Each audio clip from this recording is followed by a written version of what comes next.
E na nossa série de entrevista com candidatos a vereador aqui por São Paulo, agora é a vez de conversar com o vereador Pólice Neto, do PSD, que já exerce o 4º mandato, portanto, tenta aí o 5º mandato como vereador.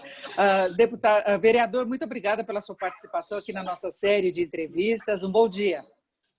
Bom dia, Denise. Para mim é um prazer poder discutir o desenvolvimento da cidade, em especial com um setor tão vibrante como o setor da construção civil, o setor da habitação. Para a gente, o Sindicato da Habitação tem o sinônimo da cidade, cidade vibrante, que quer se desenvolver e quer produzir justiça, equilíbrio e sustentabilidade. O senhor já teve um trabalho na área de habitação, com a lei de função social da propriedade, regularização fundiária também, e o senhor tem uma grande preocupação com mobilidade urbana, não é? Fazer a cidade funcionar direito é oportunizar, de fato, que as pessoas consigam circular sem custos adicionais. O circular na cidade, essa questão é muito tensa, né? Todas as vezes que a gente gasta muito tempo, muito dinheiro para circular na cidade, todo mundo fica mais pobre. E isso vem da nossa capacidade de planejamento. Quando a gente erra no planejamento, quando a gente erra na distribuição do investimento na cidade, todos perdem. Por isso, o plano diretor, a lei de parcelamento, tem que produzir uma cidade policêntrica, diversos polos distribuídos pela cidade, fazendo com que as distâncias sejam menores. E esse é o desafio que a gente tem a partir do ano que vem, que as zonas de estruturação da cidade, que elas tenham de fato a capacidade de atrair investimentos para a periferia, como hoje estão muito concentrados na região central. Esse é o grande desafio. Distribuir a cidade de maneira inteligente, dando oportunidade aos investidores, mas garantindo esse espraiamento do investimento. Não é espraiamento da cidade, é concentração da cidade, onde você já tem polos e centros de desenvolvimento econômico. Agora, vereador, como é que seriam esses polos de distribuição? Porque a gente tem visto muita gente falar em plano diretor para uma revisão, levando a uma verticalização maior da área central para aproveitar as condições de infraestrutura, inclusive transporte, o que pega na mobilidade também. A sua proposta seria de polos distribuídos pela cidade, é isso? Na realidade, a gente tem dois efeitos obrigatórios aqui. O primeiro é reconhecer que a região central se esvaziou e ela é oca hoje. Portanto, a gente tem que garantir coeficientes de aproveitamento que extraiam o investimento que já foi feito. Temos que ser inteligentes para pegar aquilo que a gente já tem de bom. É incrível que muitas vezes a gente critica aquilo que a gente produziu e que é reconhecido por todos. Edifício Martinelli tem um coeficiente de aproveitamento superior a 15. Todo mundo elogia, mas ninguém deixa fazer um novo igual a ele. A gente tem um outro, que é o Conjunto Nacional e o Copan. Todo mundo elogia, desde a FAU-USP até os reconhecidos internacionais, falam que aqueles são modelos que devem ser replicados, mas a legislação hoje não permite. Então, a primeira questão é como a gente readequa a nossa legislação para, de fato, produzir riqueza onde a gente já fez investimento e acabar com aquele apodrecimento da região central, trazendo famílias para viver na região central. Mas a gente não pode viver de um centro só. A gente tem uma cidade com 1.500 quilômetros quadrados. E temos nessa cidade outros centros que o coeficiente de aproveitamento é muito pequeno. A gente concentrou o desenvolvimento no eixo das nossas operações urbanas que existem. E estes coeficientes de aproveitamento não estão dispostos na periferia que já tem vigor econômico. Então, quando a gente olha Raimundo Pereira de Magalhães na Zona Noroeste, quando a gente olha Belmira Marim na Zona Sul, quando a gente olha o eixo leste da Sapopemba ou da Marechal Tito e da São Miguel, estes eixos têm que ganhar o coeficiente 4 de aproveitamento que já foi anunciado desde 2014, mas nunca foi implantado. Assim a gente consegue ter um centro vibrante com qualidade, mas levar recurso para a periferia, onde a estruturação já vem acontecendo, onde você já tem centro econômico estabelecido, mas você ainda não entusiasmou o investidor privado a fazer a diferença. Então a gente acredita que a gente tem as condições reais de melhorar o centro expandido, mas também apresentar uma nova fronteira de desenvolvimento na cidade, nestes centros periféricos que tem que ter atratividade para o setor privado. E todas essas mudanças viriam no âmbito do plano diretor ou o senhor vê condições de estímulo a essas alterações, independentemente de uma discussão mais ampla do planejamento da cidade? Ela tem que vir a partir de janeiro do ano que vem no processo revisional. Então, a gente acredita que a partir de janeiro do ano que vem a gente possa fazer essas alterações. Então, é uma proposta para a cidade para os próximos anos. A gente tem também um grande desafio, que é como desenvolver o eixo norte da cidade. Por quê? O eixo norte da cidade é aquele que ainda não tem a entrega do trecho do Rodoanel. Então, a gente tem uma grande possibilidade de ter um planejamento para esse território, junto com o encerramento desta obra que é absolutamente importante, que é a ligação do eixo Anhanguera ao eixo Fernão Dias, passando pelo eixo Bandeirantes. A cidade já decidiu, por emenda de minha autoria, lá no plano diretor, que a gente tem 3 centros de desenvolvimento nesse território. O eixo Raimundo Pereira de Magalhães, Anhanguera, e o eixo Fernão Dias, Fredo Fagundes. Essa é uma nova fronteira que vai se associar ao debate do Campo de Marte. A gente precisa decidir se a asa fixa permanecerá no Campo de Marte ou se a gente vai ter uma nova fronteira territorial de desenvolvimento. Todos nós sabemos que o Campo de Marte limitou muito o desenvolvimento da Zona Norte. Neste momento, este debate de mais de 2 milhões de metros quadrados do Campo de Marte, que se associa ao AMB, pode ser, sem dúvida nenhuma, para os próximos 20, 30 anos, esta fronteira saudável de desenvolvimento para proteção, inclusive, da nossa cantareira, que é o nosso maciço vegetal mais significativo de nossa cidade. Agora, a expectativa é que esse trecho do Rodoanel consiga avançar mais rapidamente a partir de agora, não é? Essa é a grande expectativa, e é a partir daí que o senhor pretende propor esse novo planejamento de toda a ocupação da região. Exatamente. O que aconteceu é que o plano diretor colocou lá em 2014 o desenvolvimento da Zona Norte junto com o desenvolvimento da região central. A proposta que eu estou fazendo é que ele tem que descolar o Pio Centro, o Arco de Desenvolvimento Centro, não pode estar conectado dentro da mesma legislação do Norte. O Norte merece uma operação urbana estruturada, independente, com legislação específica que dê suporte a este sonho da Zona Norte de fato ser este território de desenvolvimento para os próximos 30 anos. Então, aqui a gente fala de uma nova fórmula de ocupação da região central, que eu milito e apoio, inclusive para termos serviços de moradia, então sairmos do modelo só de propriedade, termos locação social e locação incentivada.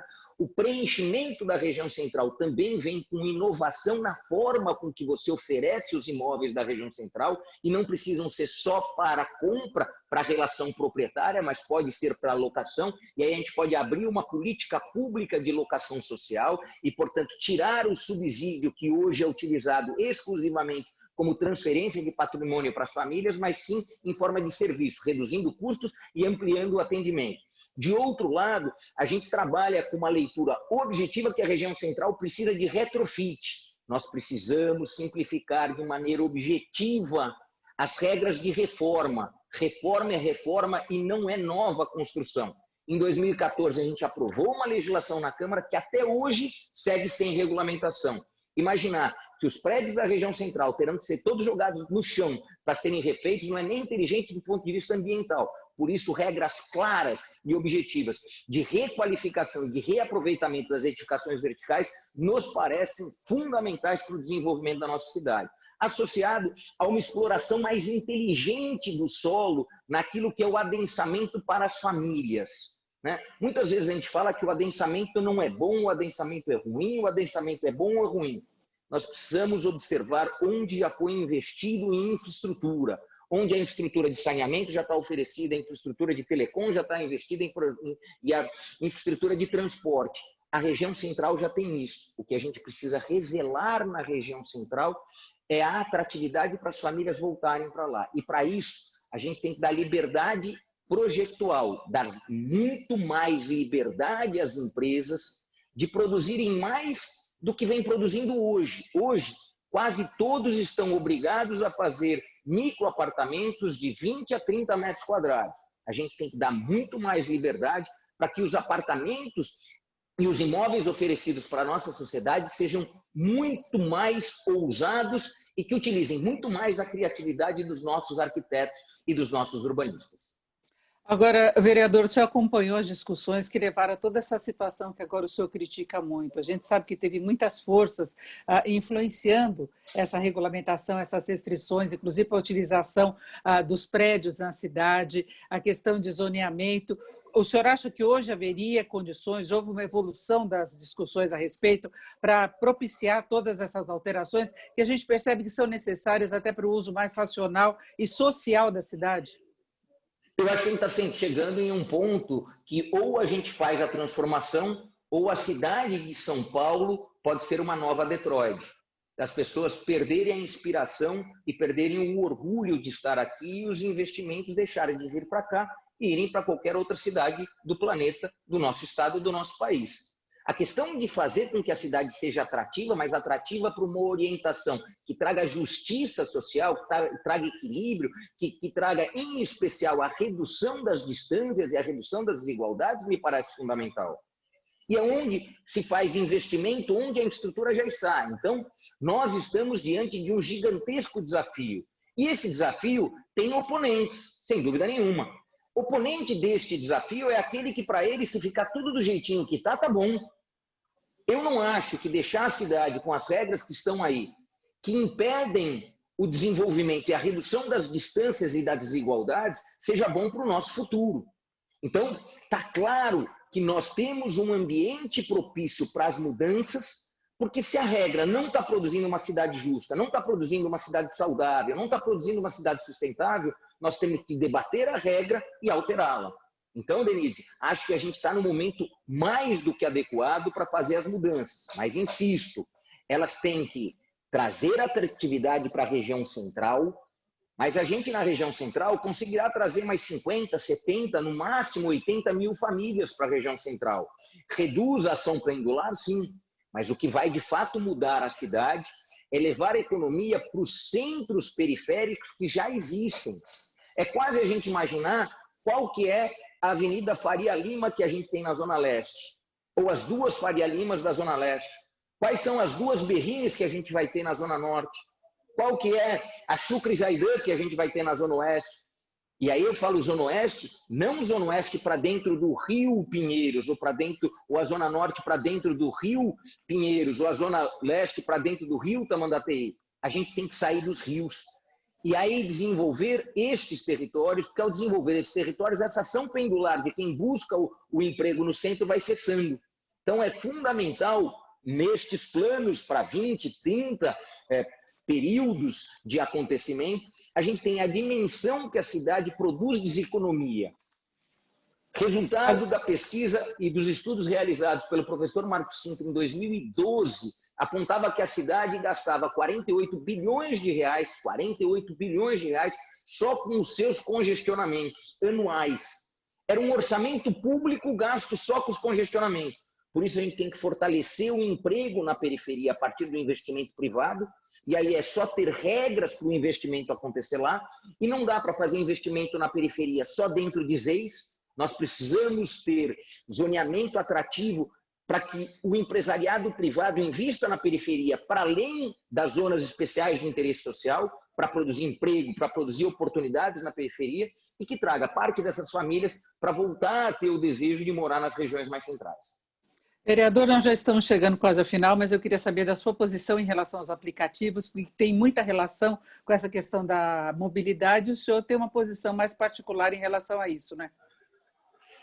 A tecnologia pode ajudar a cidade. A gente tem assistido ao longo dos últimos anos uma resistência muito grande dos meus colegas vereadores em aceitar a tecnologia como elemento central de transformação, de ação disruptiva. Eu lembro que em 2015 eu fui o único vereador a votar contra a proibição dos aplicativos. Imagina a cidade de São Paulo sem o 99, sem o Uber, imagina a cidade de São Paulo sem o iFood.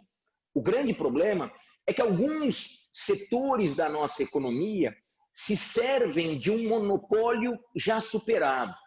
Aconteceu quando a gente tentou e conseguimos quebrar o monopólio que se tinha do transporte individual de passageiros, que era só dos taxistas. Da mesma forma, a tecnologia vem rompendo e oferecendo oportunidades para autônomos na questão de pequenas entregas leves. A questão é como buscar legislação que dê equilíbrio, mas que permita o ingresso de investidores, que permita aos autônomos terem uma renda e a cidade ter serviços de melhor qualidade. A tecnologia é meio, é ela que acelera processos e pode, muitas vezes, resolver problemas do setor público. Ao dizer não para a tecnologia, ao dizer não para ações disruptivas, como foi o Uber quando chegou em São Paulo em 2014, é errar na essência, porque você captura recursos privados, você promove oportunidades de emprego e renda, e mais do que isso, não gasta um centavo de recurso público. Eu tenho aberto todas as portas para a tecnologia, em especial utilizando tecnologia para combater a corrupção. A lei mais importante, na minha opinião, desta legislatura que estamos, é um projeto de lei que eu apresentei, a Política Municipal de Prevenção e Combate à Corrupção, que usa tecnologia para encontrar fraude. Da mesma forma que os bancos, na década de 80 e na década de 90, usaram tecnologia para ser fortes e aí convencer todo mundo que dava para colocar o seu dinheiro lá, porque o seu dinheiro ia estar sempre lá, a gente utilizou isso para fazer com que o dinheiro público não fosse drenado para a corrupção. Perfeito. Então, tecnologia é meio e a gente tem que saber como usá-la para o bem da nossa sociedade. Vereador Policineto, do PSD, eu agradeço muito a sua participação aqui na nossa série de entrevistas com candidatos a vereador. Aí o senhor tenta a reeleição agora para o 5º mandato, então eu agradeço muito a sua participação aqui na nossa série. Eu que agradeço, boa tarde, bom dia ou boa noite a todos. Sei o quanto essa nossa conversa vai chegar a muitos daqueles que atuam no setor, mas agradeço muito a você, Denise, a oportunidade que você me dá e que o setor me dá de dialogar com vocês. Muito obrigada.